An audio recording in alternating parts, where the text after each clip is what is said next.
Hi, and welcome to today's Daily Chronicle. Today is Thursday, October 17th, 2024. Hakeem Jeffries could be the first black Speaker of the House. First, he needs to win. House Minority Leader and leader of the House Democratic Caucus, Hakeem Jeffries, speaks to campaign volunteers for Susan Wild, the U.S. Representative for the Pennsylvania's 7th District at the Italian Center in Williams Township, Pennsylvania, on Thursday, October 10th, 2024. House Minority Leader Hakeem Jeffries is crisscrossing the U.S. campaign to help Democrats retake control of the House of Representatives. If that happens, Jeffrey could make history as the first black speaker, but it's not something he is ready to talk about yet.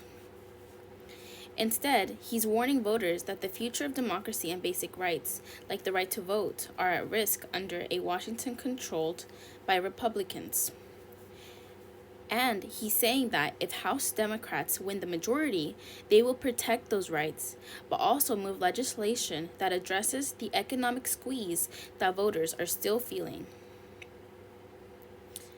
At Greater Shiloh Church in Eastern Pennsylvania, Jeffries told a group of church and community leaders what it was like being on the House floor on January 6, 2024, and argued that voting rights are on the line in November. We have to be prepared to fight for our democracy, he said. Those are the stakes. Taking through the history of voter rights, Jeffries notes that Republican presidents 4 times signed bipartisan updates to the landmark Voting Rights Act, but says that something changed when the country elected Barack Obama, the first black president. I'm in a church, so I'm trying to be polite for some reason, he told the group. All of a sudden, in the aftermath of the 2008 election, this notion of voter fraud was invented as a concept. No evidence of voter fraud has been produced in a manner that suggests that it has altered any election of consequence.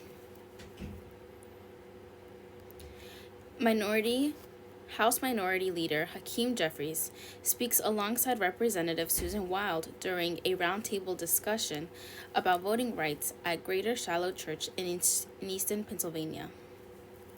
Jeffries told NPR in an interview at the church that this is a fragile moment for our country. He says Democrats are prepared to certify the election result in January under their constitutional duty. But it's not clear that many of my right-wing extremist colleagues in the House Republican Conference are prepared to certify the results of the election if the American people elect Kamala Harris as the next president. That's quite unfortunate. Jeffries said the issue of democracy is central to the race that he's in Pennsylvania to support. Representative Susan Wild is in a tight race with Republican Ryan McKenzie in a district that has become a top-tier target for both parties. You have an election denier, as a matter of fact. Running as a Republican candidate in the 7th Congressional District, Jeffries said. Wild stresses that Northampton County is crucial to her race and also historically determines who wins at the top of the ticket, telling her constituents, "You all pick the president every single time." Jeffries told NPR that Democrats have already demonstrated that they can govern during a chaotic period, like when House Republicans were split and his party helped avoid government shutdowns and the debt default. Pressed about what Democrats could do if the Republican Party recaptures the White House and the Senate, Jeffrey says Democrats know how to work in divided government, but can do more if they run the House. We will build upon the bipartisan track record of success in the next Congress, but will be the strongest possible position to deliver real results for the American people as House Democrats if we're given the opportunity to serve in the majority. During the discussion in Easton, Jeffries contrasted that the Democrats would do by name-checking the conservative plan drafted by Trump loyalists. What's at stake in this election? When people ask that question, I say, do you want progress for the people or Project 2025? A chance to make history as the first Black Speaker of the House. Jeffries may be campaigning to make history, but like Vice President Harris, he leaves it to others in his party to point out he could break new ground. He waves off questions about a potential historic rise to be the first Black Speaker of the House, saying he's learned never to put the cart before the horse. Democrats need to pick a net of 4 seats for Jeffries to get the gavel, and both parties expect whoever wins will preside over a narrow majority.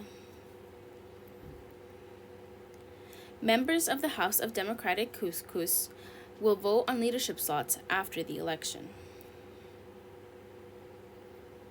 But Jeffries quotes a civil rights icon and former House colleague, the late Representative John Lewis of Georgia, about his focus. It's been clear to me from the very beginning of this journey in this position that I have to keep an eye on the prize, as John Lewis always instructed us to do, and keep the main thing, which at this moment, as we approach the election, is taking back control of the majority so we can deliver for the American people. Housing issues top agenda for Democratic majority. Jeffries and other House Democratic leaders have not rolled out a detailed policy agenda to show voters what they would do if they were in charge. But Jeffries has signaled some items he's putting at the top of his list. He told the church leaders in Easton that he plans to put a voting rights bill named after Lewis on the House floor if he gets the gavel. He has also pledged to move a bill that protects reproductive health care rights. But Jeffries told the NPR that Democrats need to address pocketbook issues. We've got to make sure that we're focused on housing prices, food prices, gas prices, as well as health care costs, as major drivers of the expenses that everyday Americans confront. He repeatedly notes that everywhere he goes in the final weeks before the election days, voters say housing costs are their top concern. It's time for us to get back into the business of promoting and creating and preserving affordable housing, Jeffries says. He points out that Harris has proposed policies to address the housing crisis. This is the first presidential campaign in my recollection that has centered affordable home ownership and housing opportunities for everyday Americans as part of their vision for driving down costs and creating opportunities. Control of the House would hinge on a few districts like Wild's in purple Pennsylvania. But a lot is riding on Jeffries' ability to oust Republican incumbents. In his home state of New York, where a wave of victories and seats in suburban areas outside of New York City in 2022 helped Republicans win their new majority. Jeffries has teamed up with other Democratic leaders in the state, but many of those races remain close. He argues that Republican candidates are out of step with voters in those districts. The Republicans in New York and beyond, who pretend to be moderate, spend their time in Washington, D.C., voting with extremists and doing things like try to criminalize reproductive freedom and a woman's ability to make her own health care decisions. Jeffries campaigned in a competitive districts. During the final weeks of the fall campaign, Jeffries has raised money and stumped for Democratic incumbents and challengers in Oregon, New Mexico, Ohio, Pennsylvania, California, and New York. The battle for the House is being waged on a relatively small map. Fewer than 25 seats are designated as toss-up by the Cook Political Report, a nonpartisan election analysis site. On the same day, Jeffries traveled across Wild's district. House Speaker Mike Johnson campaigned for her Republican opponent. Jeffries, 54, was elected the first Black person to lead a political party in Congress in 2022. When then Speaker Nancy Pelosi, now 84, announced she was stepping down from leadership.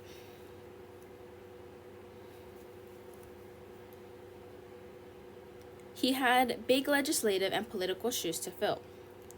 Pelosi is regarded as a master legislator, political strategist, and record-breaking fundraiser.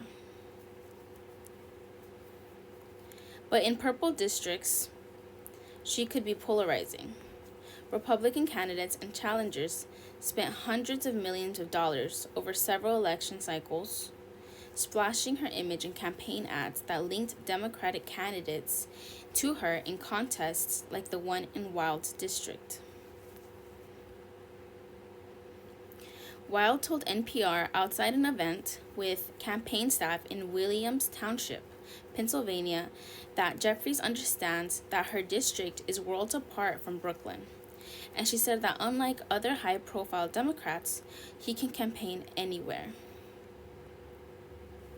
There are clearly some that probably wouldn't. I wouldn't necessarily want to have in the district because they're either divisive or just seen as too far afield in terms of Middle America. Not Hakeem. He very much understands Middle America. Wild also credits his bottom-up leadership style as an asset, saying he listens to each member of the caucus and doesn't try to impose on others. She recounted that during the period after President Biden's poor debate performance in June against Republican presidential nominee Donald Trump, Jeffries met with every single House Democrat and didn't let on what his own views were about nudging Biden out of the race. He gave everybody their right and the ability to say what they were thinking and what their districts were thinking. If Jeffries gets the chance to serve as Speaker, he'll face the same pressures that Pelosi faced, working to bridge significant ideological splits between progressives and moderates. He told church leaders in Easton that he thinks about the advice Lewis gave him when he first met him as a freshman in 2013, which he believes applies to this moment. Lewis told him more than a decade ago, Washington, D.C. can be a tough place, so I don't want you or anyone else who's new to get any trouble, unless it's good trouble. Archaeologists discovered 12 skeletons at a buried tomb in Petra, Jordan. A tourist rides a camel at the treasury site in Petra, Jordan, in December 2022. Archaeologists have discovered a hidden tomb at the site. Archaeologists say they've made a remarkable discovery in a place already known for its rich ancient history. 12 full skeletons in a tomb beneath one of the Jordan's biggest tourist attractions. The remains were found beneath the treasury, also called Al-Khazet, in the ancient city of Petra. Beneath the treasury, famous as a landmark seen in the movie Indiana Jones and the Last Crusade, the treasury, believed to be a mausoleum, was carved by the Nabatean people around 2,000 years ago. Petra was the capital of the Nabateans, who carved many elaborate structures out of rose-colored rock. The city is now a UNESCO World Heritage Site. Richard Bates, a professor of geophysics at the University of St. Andrews in Scotland, who was part of the archaeological team, said this discovery will help researchers learn more about the ancient people. If you look at all the other tombs in the Petra area, only a few have ever contained any human remains. And those are very fragmentary, whereas this has got 12 complete bodies in it, he told NPR. Bates said the discovery not only sheds light on the rituals involved in Nabatean birth and death practices, but also by analyzing the skeleton material, the teeth, the bones, we can tell things about their lifestyle. So it's going to unlock a new view on Nabatean life that we've just never had access to before. A local archaeological team obtained the rare permission to get inside the Treasury building. Bates ran ground-penetrating radar as part of the team. That's when we discovered the signals, which I interpreted as voids in the subsurface, he said.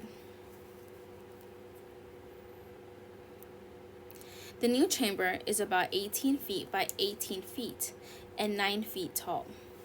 He estimates, and preliminary dating puts it from around the 1st century BC to the 1st century AD. In the middle of the Nabatean kingdom, the civilization existed from roughly the 4th century BC until it was annexed by the Romans in 106 AD. Archaeologists had already discovered indications of this tomb around 2003. But the dig site was shut down over lack of funding at the time, Bates said. Separate tombs were discovered at the Treasury in 2004. According to Petra's tourism authority, which says they were royal tombs. The tomb's discovery happened over the summer, but it is now being publicized as part of the show Expedition Unknown on the Discovery Channel. In a coincidence, the crew also found that one skeleton was holding a ceramic vessel similar to a famous chalice seen in the Indiana Jones movie. Archaeologist Pierce Paul Kreisman of the American Center Research, who led the team, said in a press statement that mysteries will remain about the treasury, when the remarkable structure built, and why. Little did we know that this dig might completely change what we know about the treasury and help solve the mysteries of the Nabatean people. In an email to NPR, Kreisman also credits the work of the project's co-directors Fadi Balawi and the Director General of Jordan's Ministry of Tourism and Antiquities, and Faris Brizat, the Chief Commissioner of the Petra Development and Tourism Region Authority.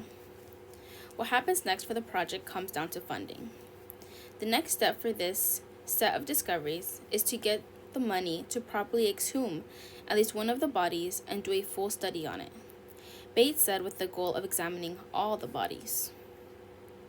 There are indications from the geophysics that there are other tombs there. A lot of where we go from here is going to be quite expensive, basically. So who knows what's going to happen? What would a Harris win mean for mixed-race Americans? When Vice President Kamala Harris accepted the Democratic Party's nomination back in August, she began her speech by paying tribute to her parents. So my mother was 19 when she crossed the world alone, traveling from India to California with an unshakable dream to be the scientist who would cure breast cancer. She said. When she finished school, she was supposed to return home to a traditional arranged marriage. But as fate would have it, she met my father, Donald Harris, a student from Jamaica. They fell in love and got married, and that act of self-determination made my sister, Maya, and me. Harris's multiracial identity has not been a major focal point during her short campaign, but it has made headlines involving her opponent.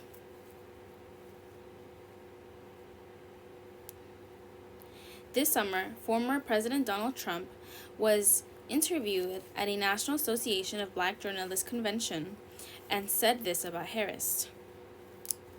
She was always of Indian heritage, and she was only promoting Indian heritage. I didn't know she was black until a number of years ago when she happened to turn black, and now she wants to be known as black. So I don't know, is she Indian or is she black? Harris's Black and South Asian roots are a first for the top of the presidential ticket, but she's certainly not the only person to embody that heritage. You're reading the Consider This newsletter, which unpacks one major news story each day. A historic relationship. A relationship between Black and South Asian communities in the U.S. goes back over 100 years, to the late 1800s when immigrants from British colonial India arrived in America. Many of these young men took on jobs as peddlers or ship workers, settling in New Orleans or New York. But the U.S. wasn't a very hospitable place for the new immigrants. Both the peddlers and the ship workers were coming to the United States at a time when the country was deeply segregated. Historian and author Vivek Bald told the NPR. Bald is the co-director of a PBS documentary called In Search of the Bengali Harlem, which is about the lost histories of the South Asian diaspora in the U.S. You know, the country was segregated through Jim Crow in the South, but also northern cities were equally segregated. And the places where they found sanctuary and the possibility of building new lives were other communities where you see communities of color. They were Black and Puerto Rican neighborhoods. Bald explains that marriages between the communities started becoming more and more commonplace, with fourth and fifth generation descendants of those Indian peddlers still living in the U.S. to this day. Today, in 2024, the number of people with more than one racial background in the U.S. has grown significantly. In the last census, 10% of identified as multiracial. Natasha Tamar Sharma is a professor of Black Studies and Asian American Studies in Northwestern University. She says despite this population of growth, the way we understand race in the U.S. has been pretty stagnant over time. In the United States, we generally operate along the logic of monoracialism, or the presumption that people in the United States identify with one racial category. Those categories have changed over time, as we see on the census, which should tell Americans that race is a fiction. Sharma says that because there is an assumption of just one racial identity, Americans have a social tendency to believe each individual's needs to choose one over the other. Real-life representation. Jaya Krishan is a 23-year-old from the Bay Area and identifies as a South Indian and Black. Growing up, especially in a predominantly white environment, or just like any environment for some reason, I felt like people couldn't grasp the fact that I was both South Indian and Black, she told NPR Asma Khalid. Jaya says even some friends struggled to understand or embrace her mixed race identity. It's like, oh, well, you're Black because of your hair, Or I see your mom's black, you're black. And then my South Indian friends would be like, well, you hang out with us, so. Many decades earlier, in 1959, Julika Ali was born in New York City. She's also South Asian and black, now age 65, and goes by the nickname Jolly. She says on the day she was born, there wasn't even an option on her birth certificate for her father's race.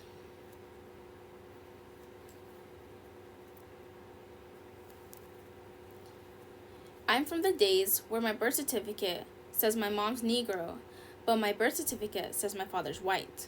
He's from Pakistan. Like Jaya and Jolly, 52-year-old Hardeep Reddick, who grew up in Baltimore, didn't feel completely seen growing up. We were always kind of looked at, my sister and myself. Especially my sister, who had more African American features than I did. Darker skin and thicker hair was always kind of looked at as, not those pure kids, if you will. Like, we were mixed, and to some degree, were treated that way. Jaya, Hardeep, and Jolly joined Asma in conversation to share their thoughts on how Harris has navigated talking about her identity throughout her campaign, an identity that they share. Jaya Krishan is a 23-year-old from the Bay Area and identifies as South Indian and black. Growing up, especially in a predominantly white environment, or just any environment for some reason, I feel like people couldn't grasp the fact that I was both South Indian and black, she told NPR's Asma Khalid.